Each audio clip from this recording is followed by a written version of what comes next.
All right. Well, good evening, everyone, and welcome to Environmental Coffee House. I am your host, as always, Sandy Shellis, with a packed show.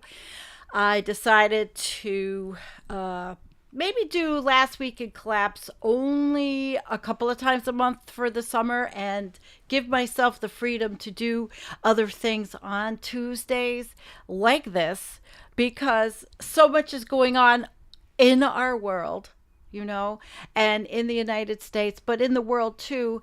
And it all does tie back to one big giant friggin' collapse. Don't you think?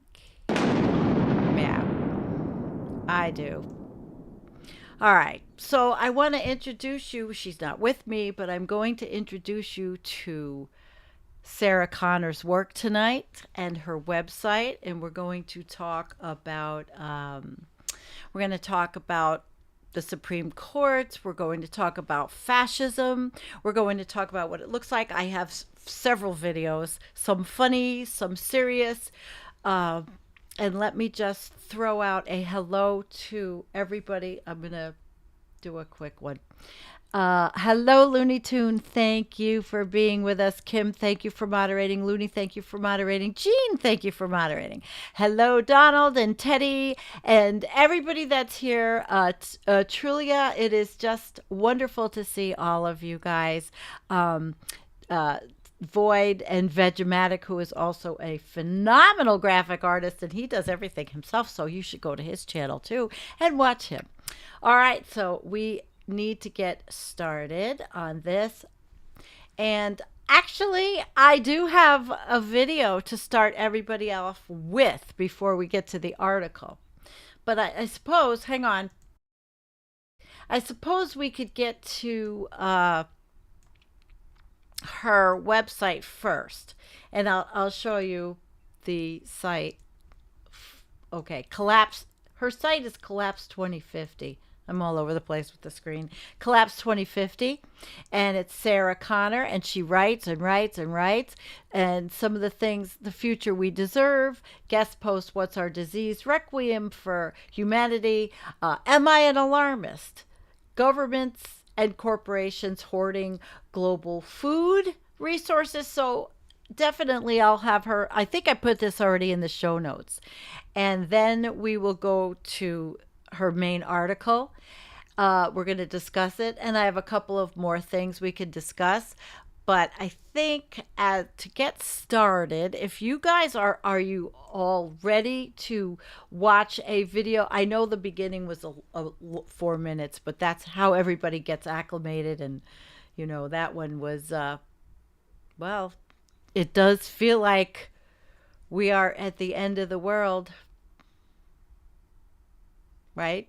You know what? I see that comment that, who's making that comment about, okay, Jason, I'm going to click that comment so we can show it later.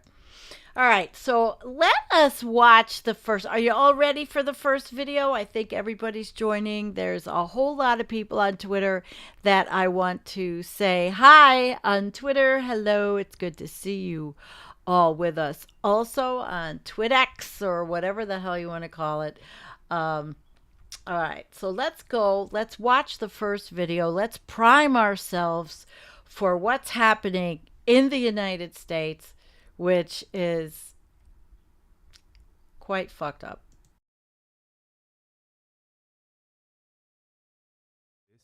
This is America. In February of 1939, 20,000 fascists assembled in the heart of New York City at Madison Square Garden. The event was billed as a pro-American rally, organized by the German-American Bund, hoping to spread Nazi ideals in the United States. In 2016, I declared, I am your voice. Today I add, I am your warrior, I am your justice. And for those who have been wronged and betrayed, I am your retribution. I am your retribution.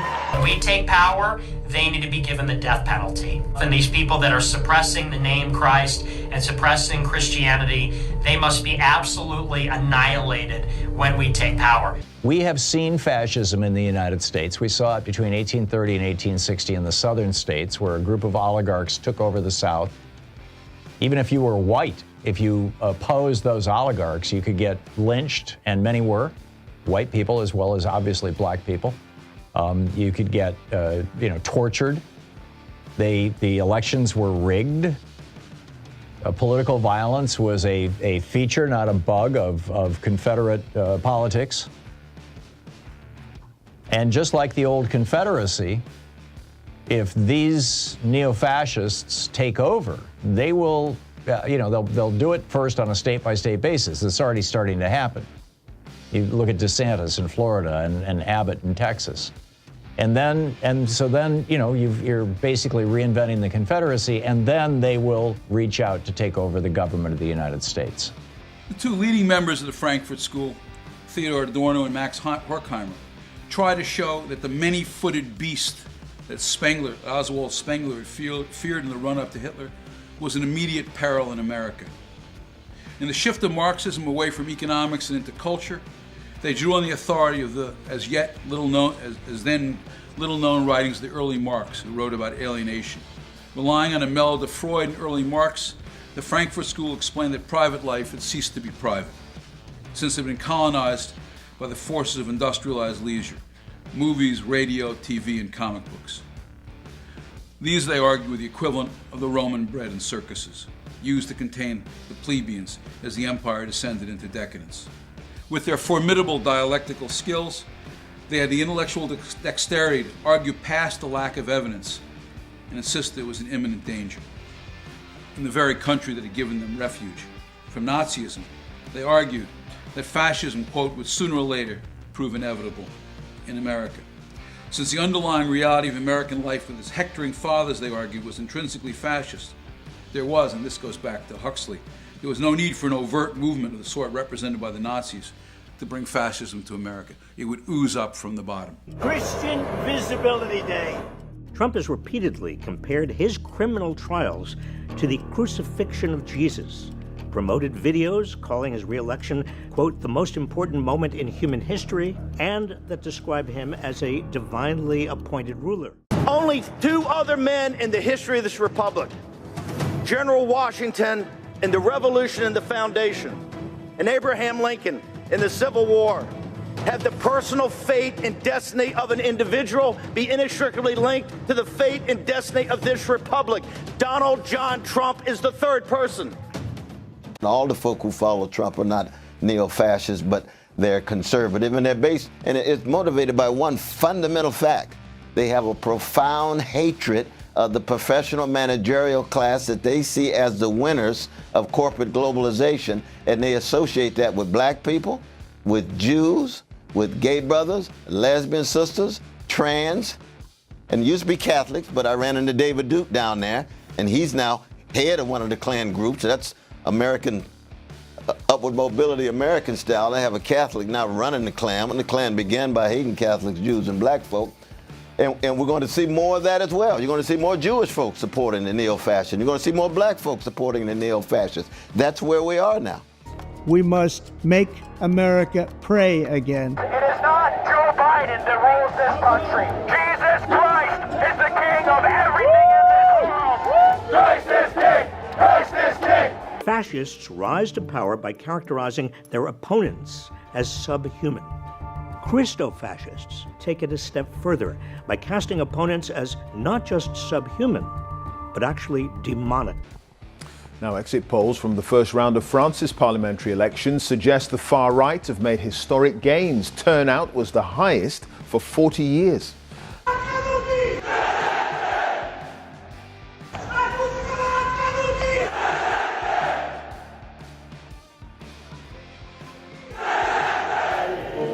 One nation, indivisible, with liberty and justice for all.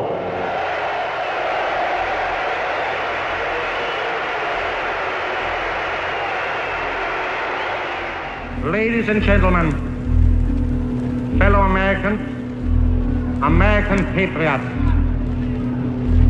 I'm sure I do not come before you tonight as a complete stranger.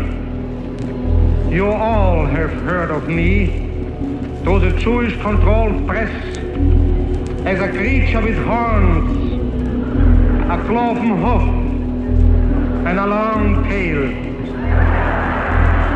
A few days ago, I called the fake news the enemy of the people, and they are. They are the enemy of the people.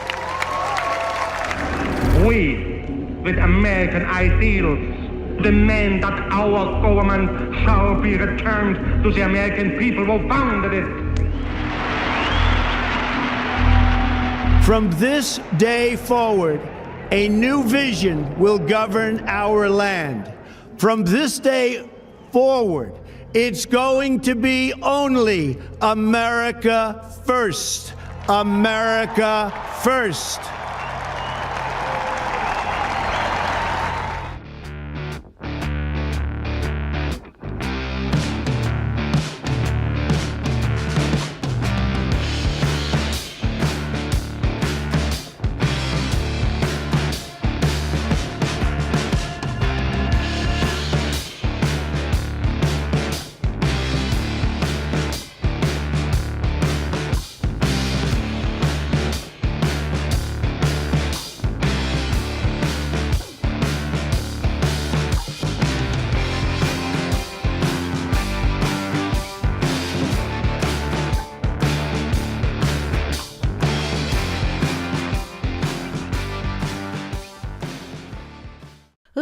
Let's get started. Okay, I hope you got something out of that because there's a lot to unpack, and we're going to unpack it together with Sarah's article.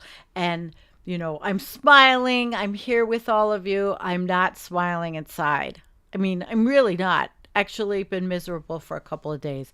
Actually, over everything, overall, I've been miserable for many years over all the shit.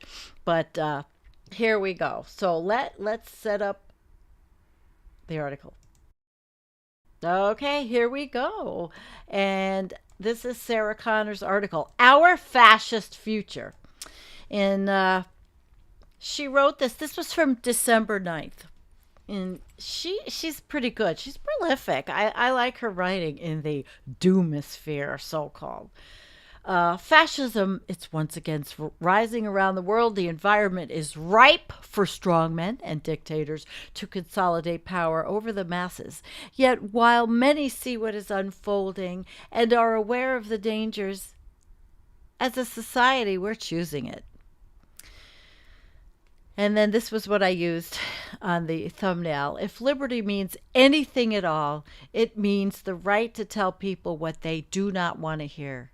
And that's what we do on this channel all the time. You know? I mean, honestly, people don't want to hear about how horrible the environment is. They don't want to hear the truth about everything, which we try, and I value the truth. Without steadfast nurturing, democracies die on the vine. If taken for granted, a bountiful society rots from the inside. Elected into power, many fascist regimes grow organically from democracies. Fascists work the system to their advantage until they have the legal means to consolidate power. They may push the boundaries into extra legality, but without accountability, the confines of legality that loses the regimes to the regime's advantage. Today, as economic and environmental crises build, many countries around the world are unknowingly opening the door to fascism. The 2020s could mark the end of democracy for many Western nations. Why would voters and bureaucrats enable fascism? Well, first of all, nobody campaigns on a fascist platform. I mean, yeah, right. Voters must, but they usually don't listen to the subtext of what politicians say. Also, most voters don't connect the outcome of an election to a violent regime. Or perhaps they see the possibility, but they think they're unaffected. Simply, voters choose the person who promises to make things better. You know, go back to that line. They think they're unaffected. Just like people that live through watching other climate crises hit other places in the world, in the country, who say, oh, well, it couldn't happen here. It's the same thing. And it can happen here. Usually these voters are driven by fear. A profound national crisis, real or perceived, creates a sense of urgency and instability among the populace.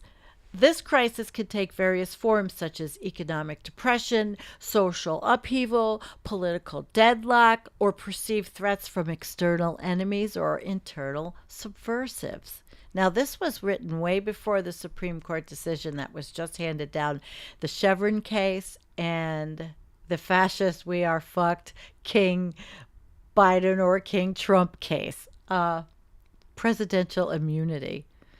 And I think it took people for a loop, actually, because a lot of people were saying, a lot of different commentators were saying, oh, no, how could the Supreme Court do that?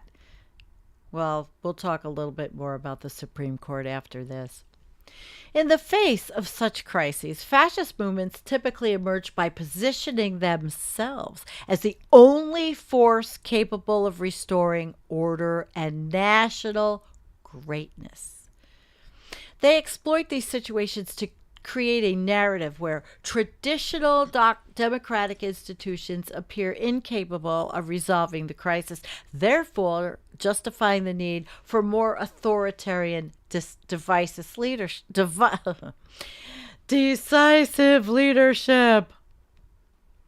The pretext is often accompanied by the demonization of certain groups like ethnic minorities, political opponents, or foreign nationals. We see this all the time, which are portrayed as responsible for the nation's woes. This scapegoating serves to unify the majority population against a common enemy and divert attention from more complex socioeconomic issues. Now, she says, I think it's important to pause here. This is important. Fascism rises with popular support, so the first demonized groups are often others at the fringes of society. However, as power is consolidated and the fascist leaders no longer need popular approval, these demonized groups expand. People previously part of the in-group suddenly find themselves cast out as the regime seeks fresh scapegoats. This can expand to a point that the regime eventually cannibalizes itself, but not before immense destruction. And everybody's heard this one. First they came, Pastor Martin Niemöller. First they came for the communists, and I did not speak out because I was not communist. Then they came for the socialists, and I did not speak out because, well, I wasn't a socialist. Then they came for the trade unionists, and I did not speak out because I was not a trade unionist. Then they came for the Jews, and I did not speak out because I wasn't a Jew.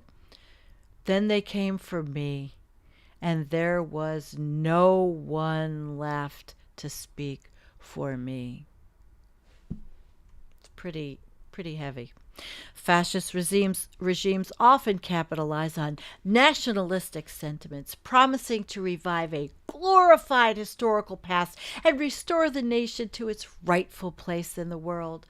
The rise of Hitler in Germany post-World War I, Mussolini in Italy after economic and social turmoil, and Franco in Spain amidst a civil war are prime examples of how fascists have exploited national crises to dismantle democratic institutions and establish authoritarian regimes. In each case, the perceived failure of the existing system to deal with the crisis provided fertile ground for fascist ideologies and to take root and to flourish. Fascism is once again on the rise. The world has problems. Some might call them profound.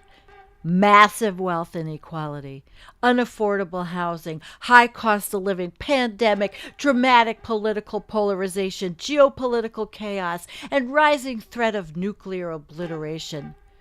Growing foreign military and economic competition, biosphere destruction, and climate collapse. Unfortunately, most of these problems will only worsen with people, and people will increasingly feel the heat.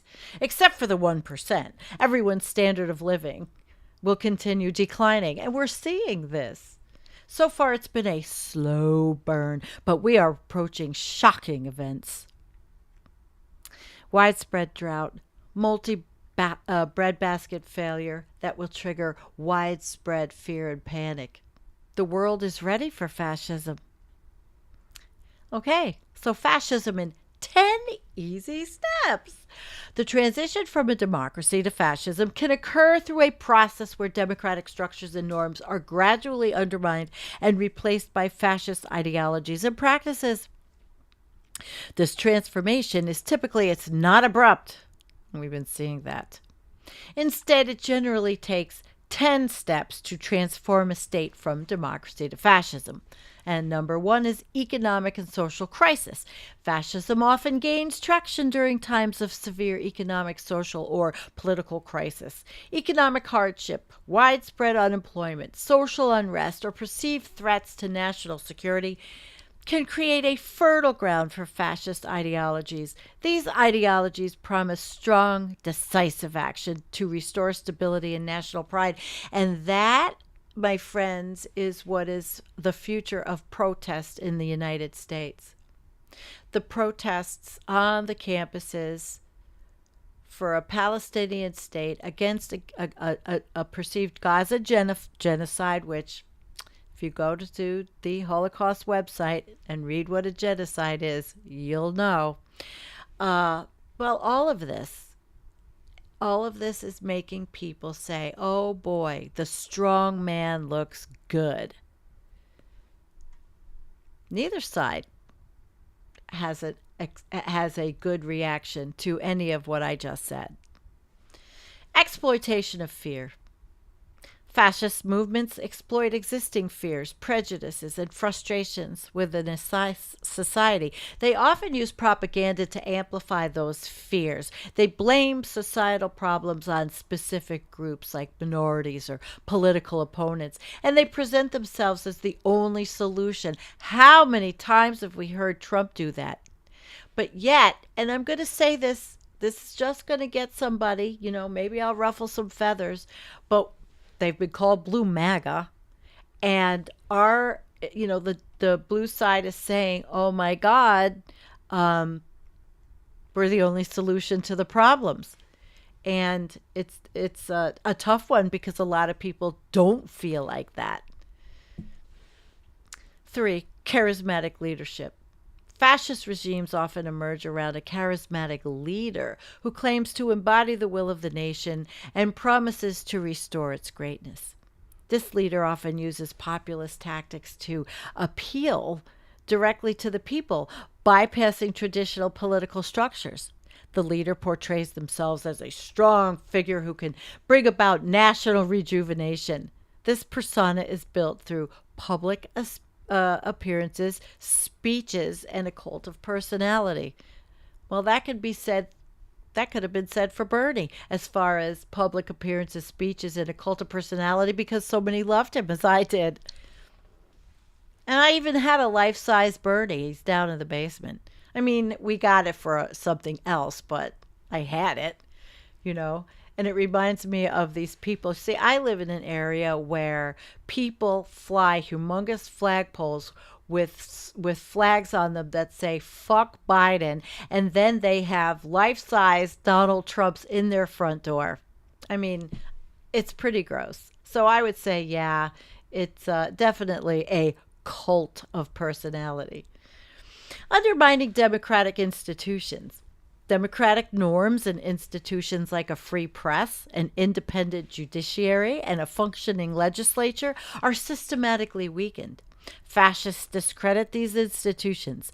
They reduce their powers and co-opt them to serve their agenda, which is Steve Bannon's idea of getting rid of the administrative state, which means the federal government will have no power vis-a-vis its worker. And you see with the Chevron decision in the Supreme Court,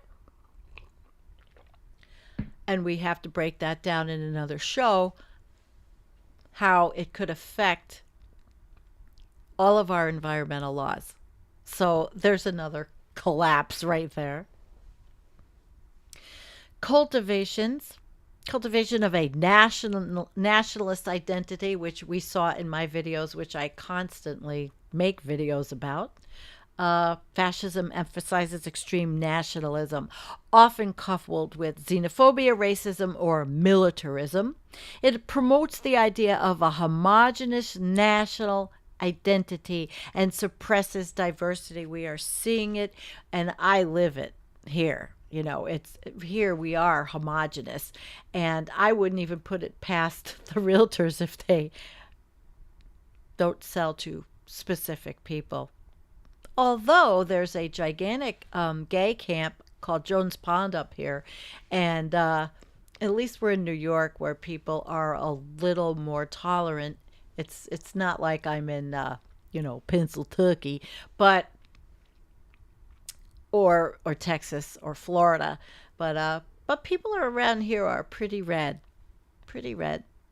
and I do see the nationalist identity. Everybody has co-opted the American flag. Suppression of opposition. Gradually, opposition parties, labor unions, and other potential sources of dissent are marginalized, outlawed, or co-opted. Political rivals are often vilified, harassed, or even murdered. What are they going to do to Sean Fain? What's going to happen to our unions? I think about this. The union movement is really the key to a lot of things, a lot of having nice things for people in the country, regardless of how close we are to collapse. People don't want to go down on a dirty, ugly, broken, holy ship, which seems like it's happening. Control of media and propaganda. Control over the media allows fascist movements to spread their ideology unopposed, glorify the leader, and manipulate public opinion. Well, I am on Twitter X, and we are in our little community there, but we're still supporting an idiot, and we are still supporting someone who loves propaganda. Oh, and pornography on Twitter, because if you look at the wrong thing, you're going to see a lot of, I could say it, but you're going to see a lot of it. It's gross. It popped up by accident. And I was kind of shocked if kids could see that. I mean, it's supposed to be the moral party. He's supposed to have, Elon's supposed to have how many kids? And all over his website are lots of penises and lots of vaginas and lots of boobs, doing various things with those parts. You know what I mean, Jelly Bean? Yeah, and then control of media and propaganda. Who owns CNN? Who owns that? Horrible. Ugh. They're all so bad. OAN, Newsmax, Fox, even MSNBC, although there's a couple of people. But they got rid of Mehdi Hassan. He left, and that was a big loss. A big loss. Emergency measures and suspension of rights. Emergency powers are used to deal with real or perceived crises, suspending civil liberties and democratic processes. Once suspended, these rights are often not restored. Okay, so a president who has immunity could say, okay, I'm doing all of this. I'm suspending civil liberties and rights and all kinds of things because this is what I'm doing for the safety and the national security of the country. No more protests. Women, you can't vote. I mean, there's a lot of things. They want to go back to 1850. Mobilization of society. Fascist states often attempt to mobilize the entire society in support of their goals. This can involve mass rallies, educational programs, youth organizations, and intensive indoctrination. I saw on Twitter, maybe it was Adam McKay, made a tweet about where are we going to be in 2022? What's the Democratic Party? No, not 2022. 2026. What's the Democratic Party going to do when we're all in re-education camps? If I could pull it up, I would. But yeah, we're going to be in re-education camps in 2026. So you'll think you're going to get brainwashed. I think we're going to get it through Alexa. I don't have Alexa. And I have to tell you, I turn off all that electronic shit. Even my cameras, they're off. Only when I go out. All right, mobilization of society, which we just talked about, the youth organizations. I can see that happening. What's happening in Oklahoma? They want to teach the Bible now in school. And there's another state where I saw that you cannot go to the library without a parent or be in a library alone if you're under 18. I mean, we are already getting there. And that's without Trump as president. Creation of a police state. Fascists created powerful and often brutal security apparatus, including the secret police, surveillance systems, and laws that criminalize dissent. What did I say earlier? To enforce policies and suppress dissent. Now, I might say something that may be a little unpopular. With all of the protests, which I don't disagree, on the college campuses about Gaza, I think people better wake up, and I think if they're going to put that much effort in that, they need to put effort into us. I don't know how yet, but I think we need a little effort here. Look inward, because they're not going to be able to do that on a college campus or in a city when we have twice the amount of police, when we're already having cop cities being built in Democratic and Republican cities to militarize even more police. So it is time to look inward. And believe me, I'm not saying don't protest a genocide. It's horrible. I'm saying some energy needs to be turned inward. And the youth have to look because it's their future. The hardened doomers here will say, well, what future? We don't know. No crystal ball, like I always say. We're on our way to that police state. Case study. Well, I'll read it. The rise of the Nazi Party in Germany was a complex process, and it's debated how much the average German understood about the party's ultimate goal of establishing a fascist state. Initially, the Nazi Party, led by Adolf Hitler, capitalized on the economic and political instability of the Weimar Republic, which was struggling with the aftermath of World War I and the Great Depression. The Nazis promised to restore Germany's economic prosperity and national pride, which resonated with many Germans who were disillusioned with the existing government. Now, again, I will say it, back in 2015-16, a lot of people were looking at Bernie Sanders and saying, holy shit, that resonates, because he was talking about the disillusionment with existing government, but he was right. He wasn't fascist. He wasn't Trump. He wasn't being backed by the Federalist Society. He was backed by 13 million people that donated directly to him, not corporate interests, just like all the progressive candidates. So it was gradual, and it involved both legal and extra-legal gains, right? In 1930, the national elections, the Nazis made significant electoral gains, becoming the second largest party in the Reichstag, the German parliament. The success was partly due to their effective use of propaganda, which played on fears of communism and prompted nationalist sentiments. By 1932, the Nazis were the largest party in the Reichstag. Am I saying it not German enough? The Reichstag. They didn't even have social media then. Imagine. The turning point came in 1933 when Hitler was appointed Chancellor of Germany by Paul von Hindenburg.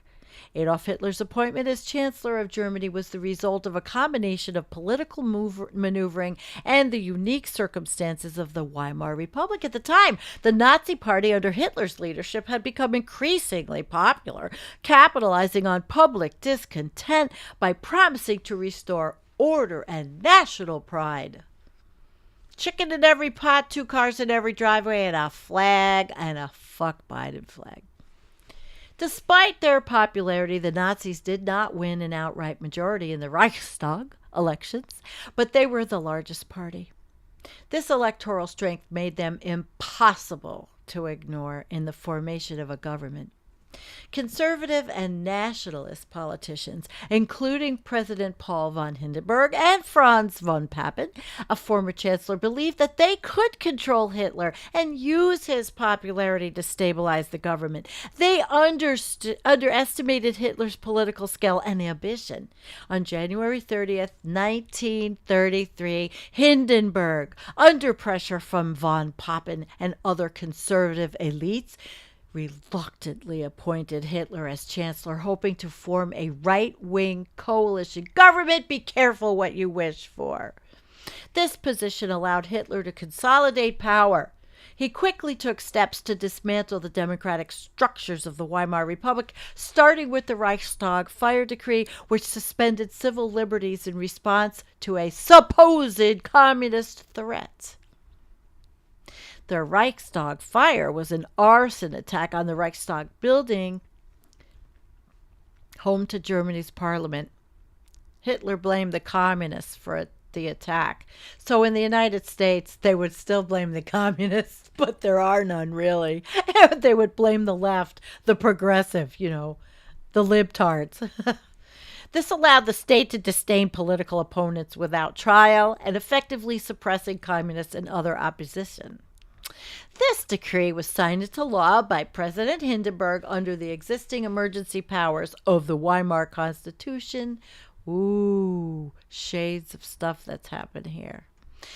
This was followed by the Enabling Act passed in March 1933, which gave Hitler's government the power to enact laws without the consent of the Reichstag or president. The act required a 2/3 majority to pass, which was achieved through a combination of Nazi seats, the support of other right-wing parties, and the suppression of communists and some socialist deputies, who were either arrested or intimidated, and they've already been saying it. The act effectively meant the end of the Weimar Republic and the beginning of Hitler's dictatorship, and it gave him the legal framework to rule by decree and dismantle the remaining democratic structures of Germany. The swift and strategic use of political power by Hitler and his allies, combined with the vulnerabilities of the Weimar Republic, facilitated Hitler's rise to dictatorial power, or dictatorial power. Break. Once in power, Hitler and the Nazi Party rapidly implemented policies aligning with fascist ideologies, including suppression of the opposition, control of the media, and the promotion of aggressive nationalism. The Nazis' aggressive foreign policy, aiming to expand German territory and undo the Treaty of Versailles, directly led to the outbreak of World War II in 1939. Hitler's invasion of Poland in September that year, in defiance of international agreements, sounds familiar, was the immediate trigger for war. Good book. I read that in high school, I think. How did Germans feel while their society slid into fascism? All right, what do you think? Throughout this period, the extent to which the German populace understood the Nazi Party's full intentions is a subject of historical debate. Some Germans enthusiastically supported the Nazis, drawn by that promise of economic recovery and national rejuvenation.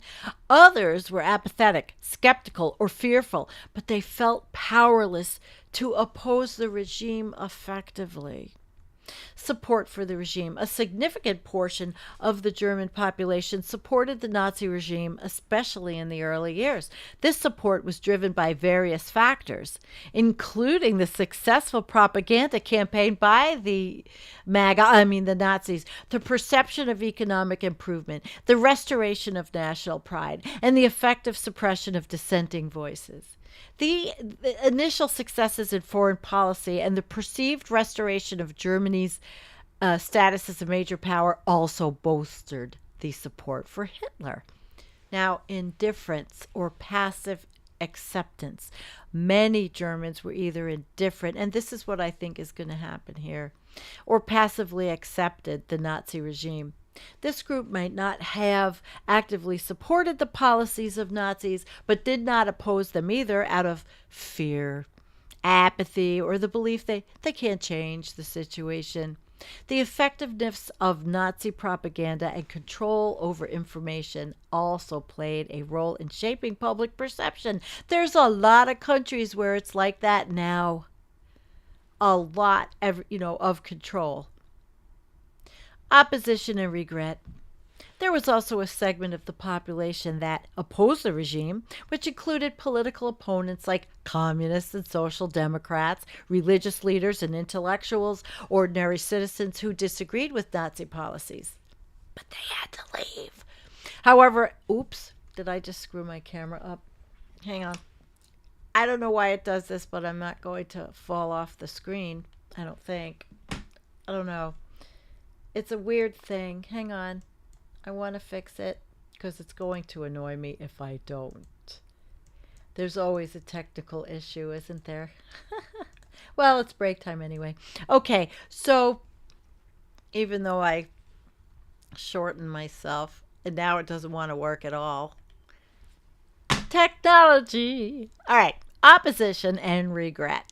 There was also that among those who initially supported the Nazis or were indifferent, some began to regret their support as the true nature of the regime became evident, especially as the war progressed and the atrocities committed by the regime became more apparent. Well, you could say maybe that's the Lincoln Project, the never Trumpers. How common is fascism? Throughout history, power has repeatedly concentrated in the hands of the few. Monarchs, emperors, and dictators all are cut from the same cloth. Given the challenges of human existence, people often look to a greater power to solve their problems. Equity and progressive liberal value. Oh, God, everything's happening. Okay. Equity and progressive liberal values are the exception through history. Fascism is like a hydra. You can cut off its head in the Germany of the 30s and 40s, but it'll still turn up on your back doorstep in a slightly altered guise. Alan Moore. So below are just a few examples of fascist regimes in recent history.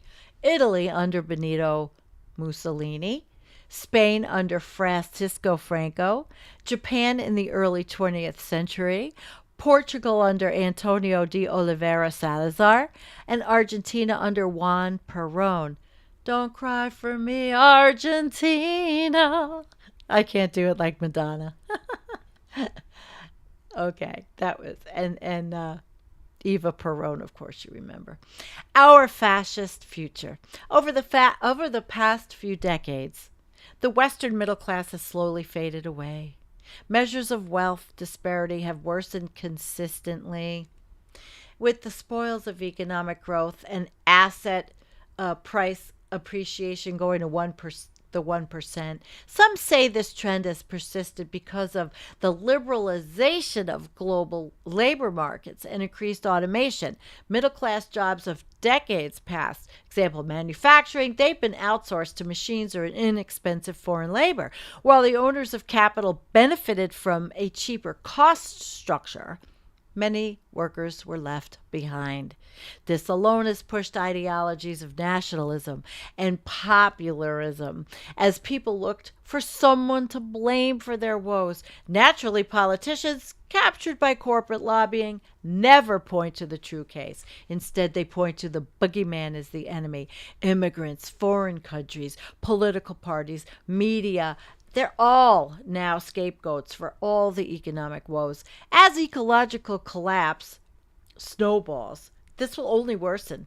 The destruction of the biosphere will have both physical repercussions and financial implications impacting the populace. Homes are going to be lost. Prices will rise. Food becomes more scarce and costly. As we lose control and become poorer in physical and financial terms, the siren call of the savior will grow in appeal. A savior will say what we want to hear to get elected, and we will empower him with the undemocratic tools required to fulfill his promises. But what will a fascist regime do when there's not enough food to go around? With the consolidation of power comes the consolidation of wealth and resources. This small group in power will ensure what remains after crop yields plummet goes to feed them and their children. The masses will be left to starve or work as indentured servants in exchange for scraps.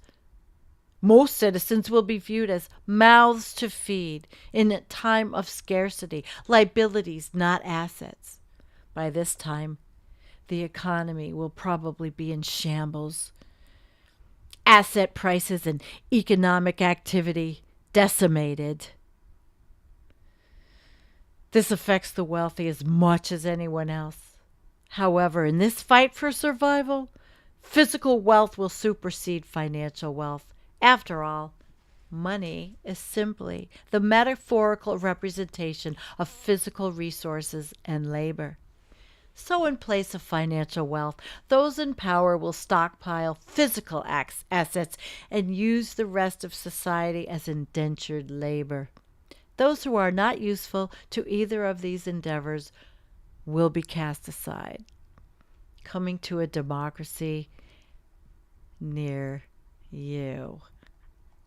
Yeah, coming to a democracy near you.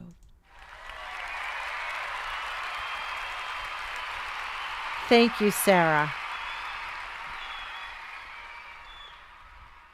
If you can subscribe to Collapse 2050, please do. And we're going to have a little intermission. That was a lot of information. And I cannot do that seamlessly. And I'm going to see if I can fix this damn thing. Nope. Oh well. I don't understand these technological things, why they like to glitch all by themselves. They're just things that just annoy me. I don't know why. Anyway, I have something that is entertainment. Little entertainment. Hopefully you'll enjoy it. Let's call this Democratic Party type entertainment. I think you'll have fun. I hope so.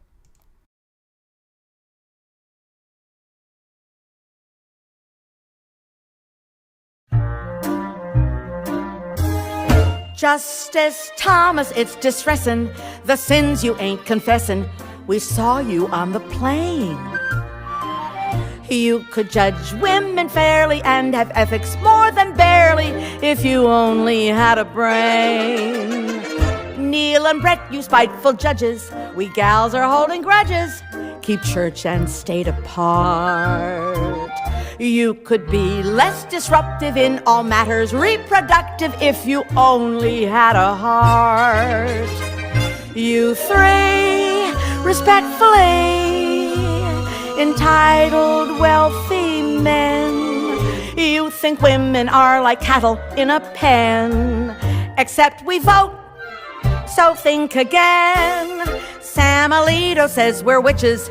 He made us psycho bitches with judgments asinine.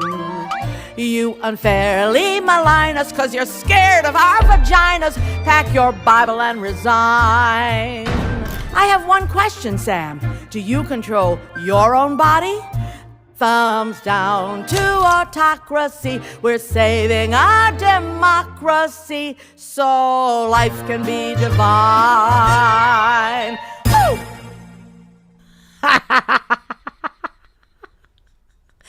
Sometimes you just need to sing it out. And let me tell you, every feminist in the United States is applauding Bette Midler. For sure. All right. So, where are we at now? I have a couple of more things I do want to share. And I know I can't seem to do anything that's not Nazi because I haven't set up my my Stream Deck or reset it up. So let us go to a couple of more things I want to show you. Okay, here we go. I wanted to, well, actually, Tom had written an article, Tom Hartman, in 2022, which I am not going to read, but he was talking about it in 2022. So there was something that I wanted to pick out about this. Oh, this guy. Yeah, this happened where I live. Republican freshman Congressman Chris Jacobs, representing a district including parts of Buffalo, was forced to withdraw from this year's primary in 2022, and thus he'll be retiring from the House because after the Buffalo massacre, he spoke out against Trump's and his party's embrace of assault weapons. Not only is fealty to the leader required for political advancement, it is also a requirement for individual economic advancement. So he had to go, you know. And what happened to Liz Cheney, right? And Adam Kinzinger, Anthony Gonzalez, John Katko, and Fred Upton. All of them spoke out against Trump. And they were threatened and they were run out of town. Run out of town. So, psychologist Dr. Brandy Lee was fired from Yale for tweeting that Trump was mentally ill. School teacher Leah Kenyon was fired from her job for saying that I hate Donald Trump. He's a sexual predator.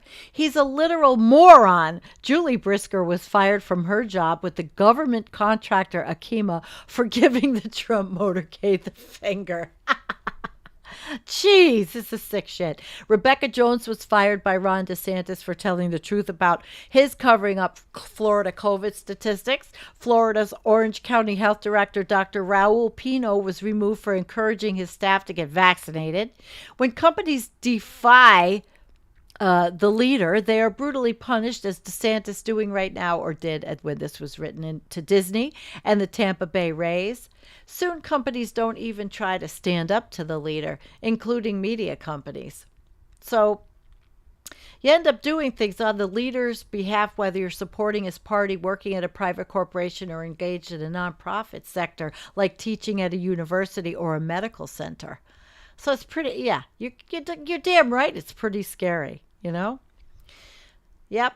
So whatever the leader says becomes law. This is called ruled by decree, and it's where every fascist history ended up. Now that the Supreme Court has given immunity to presidents, whoa, we'll definitely see this one.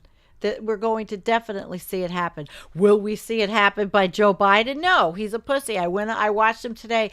I watched him make the speech, or was it yesterday? He slinked off, and you know, I'm going to be a nice guy. Well, why? Take off the goddamn gloves.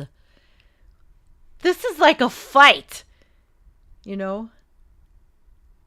They're bringing like white lace gloves where you need boxing gloves. Okay, so anyway, I'm not going to read Tom's article, but it will be linked in the show notes. And then I wanted to go and talk about Oswald Spengler a little bit. Go to history and just talk about him since he was in the video. And I just want to go, he was a German polymath whose area of interest included history. I'm sure you all know who he is. Polymath, mathematics, science, and art, as well as their relation to his organic theory of history.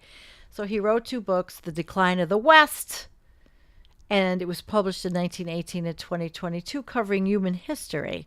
Spengler's model of history postulates that human cultures and civilizations are akin to biological entities, each with a limited, predictable, and deterministic lifespan.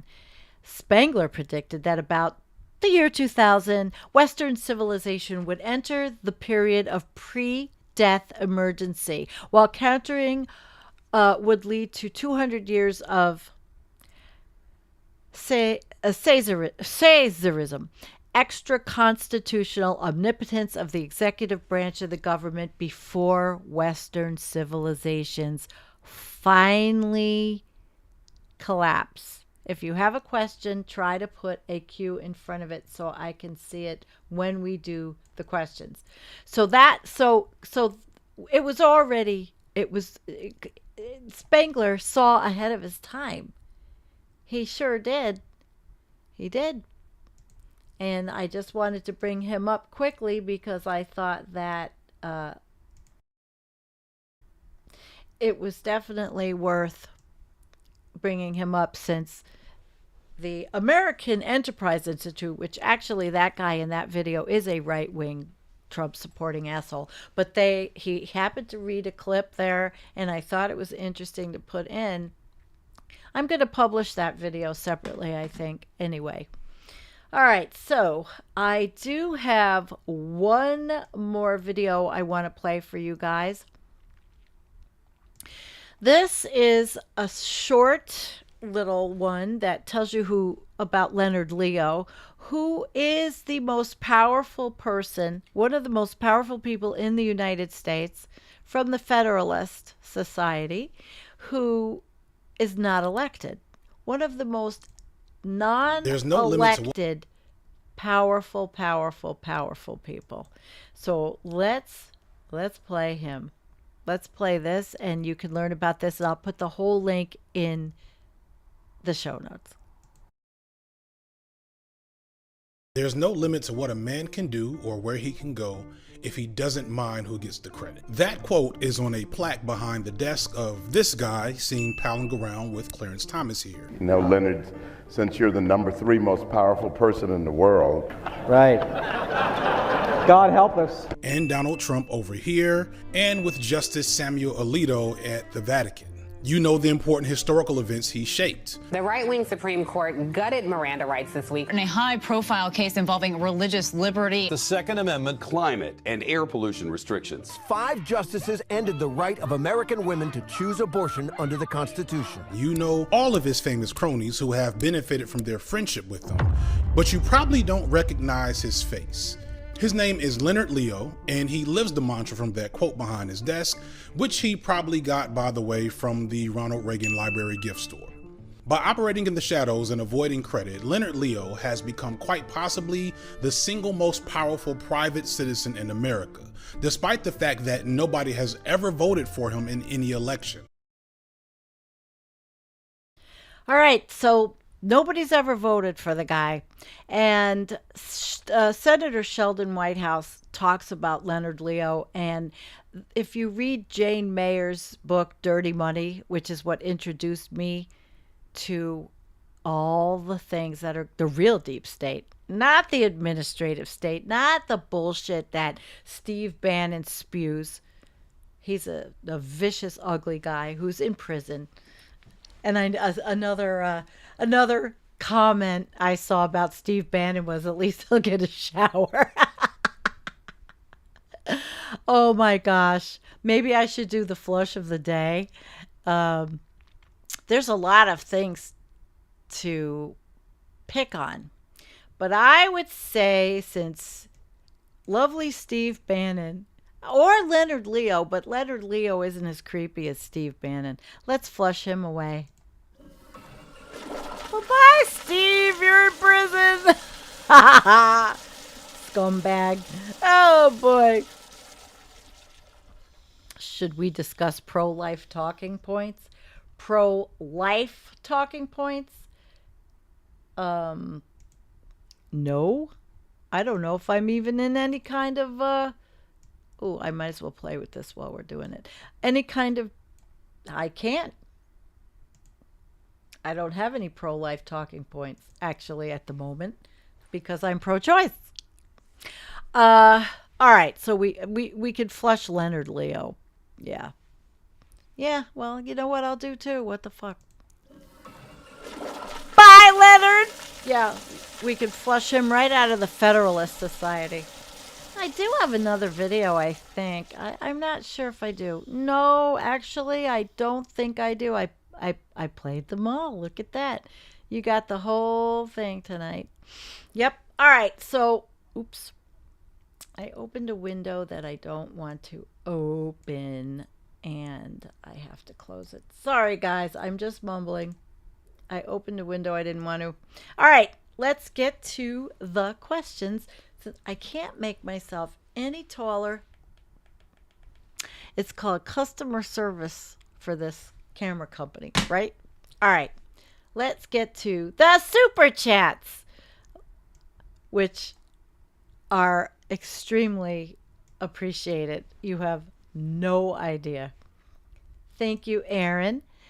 Thank you. On set. I'm on set. I am on the set. Yes. And Nadia. Gladio is the key to Michael Ledine's plot to impose universal fascism, which is now coming to fruition. Western governments, as publicly presented, are mere shams, and Gladio, COINTELPRO, et al. Explain why. Well, we'll have to talk to you about that when you are the guest here. Maybe that's something you can educate us about. Stupid people like me who don't know much about that. Okay. I don't want to turn back the clock to 1950. I want to turn the clock back to 1250. Michael Knowles. Yeah, he's another one. Michael Knowles is a personality on the right. 1933, he's a YouTuber personality. I think he is. He's not on one of those networks, is he? Maybe he is. Maybe he's on Newsmax. 1933 is impossible to understand without understanding the failed revolution of 1918 first. Oh, Nadia, you're amazing. She supports me, I swear to God. Argentina's fascist dictator was Videla, not Perón. Okay, well, I'll let her know that she made the mistake. But I had fun singing Don't Cry for Me, Argentina. I will. I'll let her know. I wonder, because a lot of people don't have editors. And, who write for Substack and Medium, they are their own editors. Shit happens. But I let her know. Dems paid to lose. No intention of slowing fascism. I don't know that for sure. I mean, I don't know. I mean, I guess I don't like to say that both parties are exactly the same, because local Democrats, the rank and file people that really believe in progressive values and Medicare for all and, human rights and civil rights, all of those people, they're not like the right-wing people. And I talk to right-wing people, and I find a very big level of selfishness. And even though people got angry at me for making the MAGA video, there's people like that, and I know them, and I've spoken to them in the community. So, that's what happens. Thank you, Chaz. Thank you, darling. Aw, thank you, Donald. I vote, I donate, I volunteer. Me too. I spread the word. What more can we do? We can't just wish things will get better. Are we outnumbered? We don't know. We don't know. I mean, yeah, we're given impossible, horrible choice. Nobody wanted the choice that we've been given. Nobody did. Nobody did. But I'll tell you what, the road to fascism is lined with people telling you to stop overreacting. And that happened to me a lot in the last several years, because I was making videos and talking about white Christian nationalism, fascism. I was carrying a fascism sign, anti-fascism sign in protest at the climate march. I mean, and people would say, there's so many more things to be involved with. And I know I'm involved in the climate crisis. I understand this. Something else happened over here. I saw something blue. Sometimes I can't see everything. All right, I had a couple of more. And let's look at your comments, because I really love your comments. Do these people know something? I don't know. Am I wrong to think civilization is circling the drain? No. We all think that here. The issue is we might be circling the drain, but while we are in the circling the drain mode, physiologically, we don't know.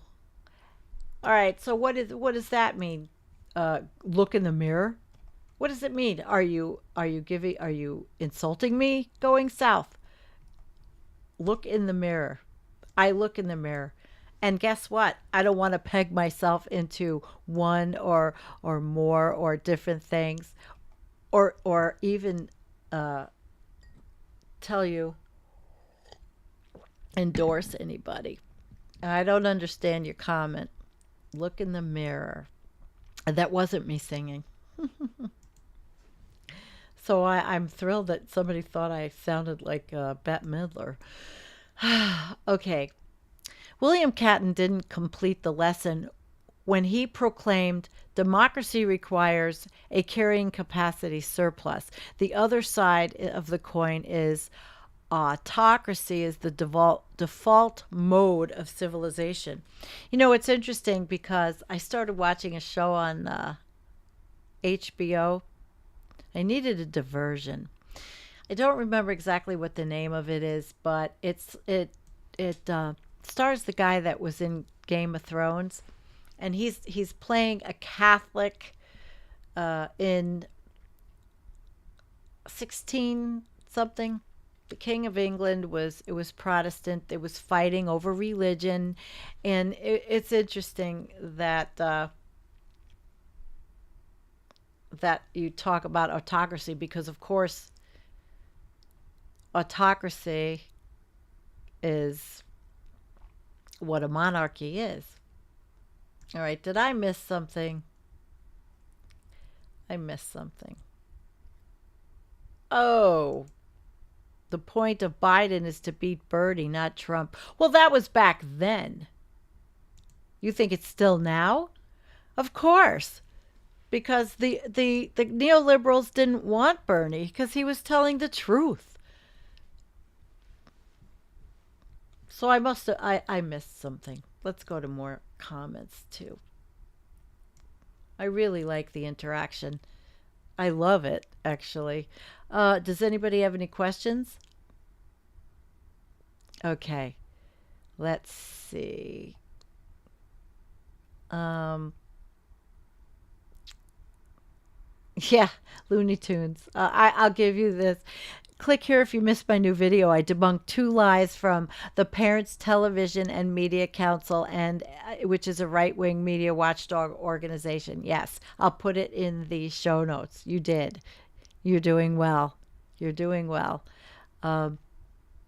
Oh, you thought I was looking for fascists? You think I'm a fascist? Well, thank you. You were trying to ingratiate yourself with me again, huh?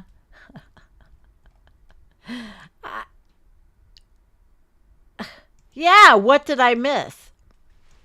Oh my God. Okay. It's hard to see clearly when you're in the middle of everything. It can be overwhelming, especially if one is scared. Well, the only thing I don't like is Project 2025, but Torstein doesn't live here, so I really don't even know what the argument is. I gotta know what show you're talking about, Sandy. I love those shows set in those time. All right, I'll try to get it into the show notes on Max. I don't remember if I just put it on last night, and it's medieval, put it that way. And when Bernie was out, nobody voted for Hillary. You ever wonder why Trump won? Well, I'll tell you what. I don't think Jill got the numbers, and I really don't. I examined what happened, and I don't think so. You know, Gary Johnson got a lot of numbers also from the Libertarian Party. And, yeah. Oh, Jake's on too? He's on Tuesday nights? All right. Well, I think we've done a very comprehensive job. Who thinks Donald is the tool of the real brains behind this power grab? Well, he's the tool. He isn't the brains. And, you know, he reads a teleprompter, too, for everybody that's making fun of Joe. I mean, we have the worst 2 choices because nobody wants to give up power. It was a question. Yeah, Greg Palance, and he does a good job. I have a book he wrote, and he signed it. Or it was CDs. I don't remember what it was. No, that was a problem that turned people off. But I understand it. I think she was a useful idiot for that. I don't think she really was colluding with Michael Flynn. I just can't. But you know, some people keep making up these points, all of these candidates are, and I can say this without being ageist because I am old. 78, 81, 70, 74, you know, they're not young. They're not young. Right. Electoral politics is a joke because corporations are legal persons. Yep. Read Project 2025. All those groups are in charge. Yeah. Project 2025 is not a game. It's white Christian nationalism. It's the Sharia law of the Christian crazy people who aren't Christian at all but want to control every aspect of your life through their narrow and exclusionary interpretation of Christ's egalitarian, inclusive, and kindly teachings. Don't be fooled by Project 2025's extremist and perverse ideology. Trump is bringing it to all of our lives. Abortion, LGBTQIA and rights, freedom of expression, freedom of religion, freedom of education, and equality between the races and genders. Gone. Forced birth and forced religion. Trump's American Taliban. You can't say it's not happening. Except Sharia law is laws. It is Islam. And you know, it's a little stretch to say Christian Sharia law because it's not about laws actually. So we might have to dig into that a little bit deeper, right? The Libertarian Party sucks. Well, they're the scorched earth party completely. Watch Bad Faith, the documentary on Amazon. Peter Coyote is the narrator. All right. Thank you for the tip. Okay, so everyone, let's see. Well, I didn't vote for Hillary. She was mainstream oil stock owning conventional politician, so I voted for Jill Stein. So did a lot of people. Oh, well, they turned out to be not serious either, really. I can't answer that. The Heritage Foundation played a major role in overthrowing the USSR. Way back then, huh? Well, we have a lot to think about. Oh, T-Bone, this is delete one thing you think would make the world better. Okay. Question of the day. Be honest. What would you do in this situation? Be honest. Be honest. What would you do in this situation? The American Taliban. If you don't like it, here's your fentanyl. Yeah, I hear you. So tell me, would anybody do something? I wouldn't. I'd pull them up and torture them. Nah, we don't want to be violent, right? All right, Kim says step on his hands. Okay. Your first and one deletion, Project 2025 and the beings behind it. All right, I would say that gets it. Yep. Thank you. That would be the one. All right, listen. It is 1 hour and 17 minutes. I don't know if you all saw the song that I did with Donald and Dennis. Ireland, Germany, and the United States together. I think I'm going to end with it. You probably all saw it, but I love it. And I'm going to play it. I want to thank you. Thank you, Void, Drew. Thank you. Oh, and I want to tell you I have Doomer Girl News. Her name is Sarah, live on Friday night. She does a news thread on Twitter X. She's terrific. I'm excited. I think she's going to have a lot of interesting things to talk about. She's a younger person. It is going to be a fun show. So yeah. Okay, wait. I got one more from. Okay, wait. I got to go all the way down here. I saw it. Oh, wait. I want to say that. Yeah, I have been hearing it recently. I don't even know. It's a thing to make fun of the people that are vote blue no matter who, that do think that it has to be all one way, although, you know, what did you do, Nadia? Another one. Right Wing Watch, Vincent James Christian, Taliban clip. I like Right Wing Watch, and sometimes I do use their material. I absolutely do. Yeah, they're good. Okay, I think it's time that we watch the movie again. Oh, thank you. Somebody from Twitch is saying hi. But it's trying to sell me something. And I don't have anybody moderating Twitch or even watching on Twitch really ever, but I'm there with my Twitch hopium. So yeah. Oh no. The situation is grim on the hurricane hit island of Karakou. Yeah, I saw it. We saw it. It's awful. It's just awful. We'll probably be showing that stuff on Friday night show with Sarah because well, Doomer Girl News. So obviously we're going to do the Doomer Girl News. And I'm going to set up Donald. And I am going to say goodnight. Watch the whole video. If you haven't seen it, I love it. I love Donald. I've known him for so many years. Not personally from Ireland, but we met in the Doomosphere. He's wonderful. And Dennis from Germany. Oh my God. His music is great. I'm just, I'm blown away at the collaboration, and I really, really like to do it again.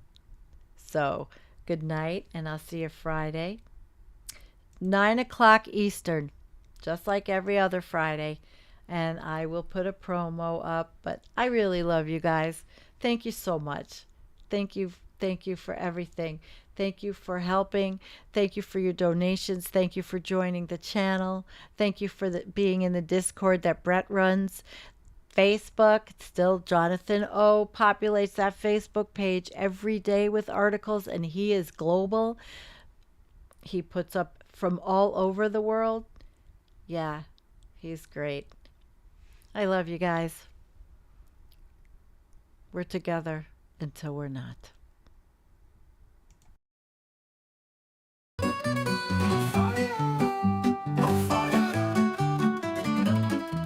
Some children come to wonder, and some to wonder why. But most come here to suffer, and all come here to die. The sun will rise in thunder, soon nothing will be said about the drowning of the oceans and the nature of the dead.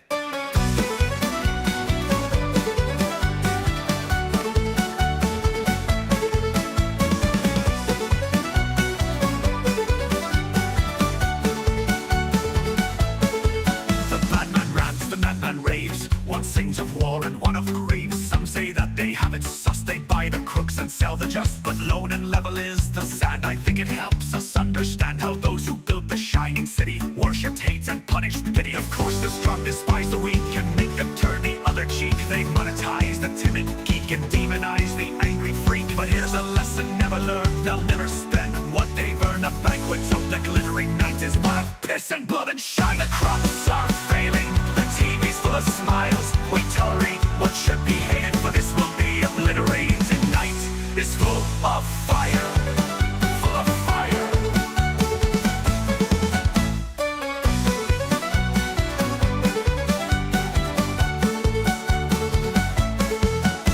The darkness in the heart of man shines brighter than the sun, and man can sit where once he ran and murder everyone. The darkness is what keeps your lit, births all atrocity and fun. But we've a switch that can be hit to emulate the sun.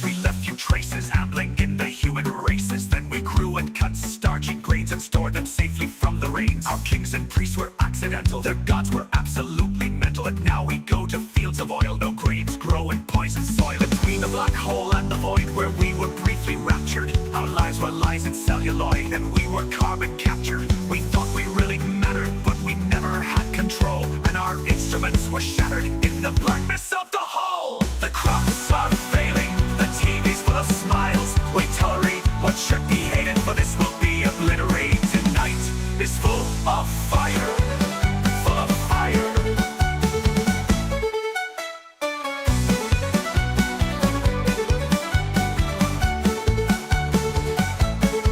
We tolerate what should be hated, that's why we won't be tolerated. We tolerate the mansion brats who sip their dogs on we poor rat. We tolerate their laws and jails and charities and moron tales.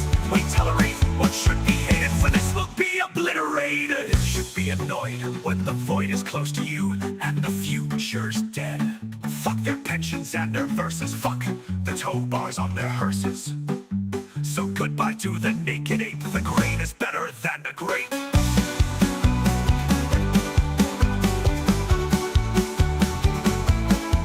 There is a time for doers to speak truth and justice to the powers in this world. And there is a time for doers to say, fuck it, let's dance. Now is the time for dancing in the fire. The crops are failing, the TV's full of smiles. We tolerate what should be hated, for this will be obliterated. Tonight is full of fire, full of fire.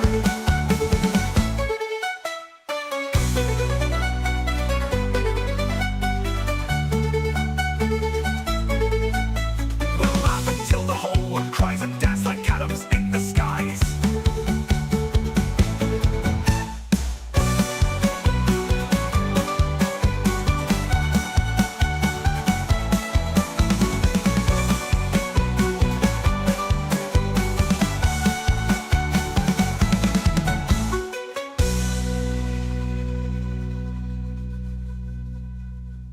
We'll laugh until the whole world cries and dance like atoms in the skies.